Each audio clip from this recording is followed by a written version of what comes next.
यहाँ आप देखिए वाव के ऊपर ज़बर है और आगे या साकिन है, तो ये या साकिन हरफे लीन है, नरमी से पढ़ना है, वै नहीं पढ़ना है, वाई। ठीक है। लुल, लाम के ऊपर दो पेश है, आगे लाम के ऊपर तशदीद है। ठीक है। जब भी तशदीद होती है तो उसके नीचे जो हर्फ होता है वो 2 टाइम्स काउंट किया जाता है, पहले पिछली हरकत के साथ जोड़ा जाता है और उसके बाद उसकी अपनी हरकत अदा होगी। ठीक है। तो यहाँ पर दो पेश तनवीन के बाद लाम है, तो इदगाम बगैर गुन्ना होगा, यानी हमने मिलाना है लेकिन गुन्ना नहीं करना। ठीक है। इस तरह नाक में आवाज़ नहीं ठहरानी। वैलुल, आगे लाम की जेर लाम साकिन लिल।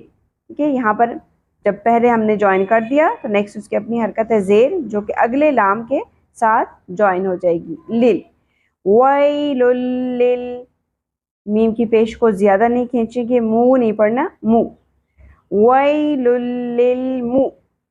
कॉफी, पुर होगा, फीन, जेर के बाद या साकिन हरफे मद्दा है जो कि सेकंड लास्ट लेटर है। जब हम वक्फ करेंगे और नून साकिन हो जाएगा, नून की ज़बर की जगह जज़म आ जाएगी। ठीक है। वो भी इमेजिनरी है, यहाँ पर लिखा हुआ नहीं है, लेकिन वक्फ की सूरत में जो ज़बर जेर पेश है उनको साकिन कर दिया जाता है। और सेकंड लास्ट अल्फ़ाबेट अगर हमारे पास हरफे मद्दा हो तो यहाँ पे मद्दे आरिज़ वक्फ़ी की जाएगी। ठीक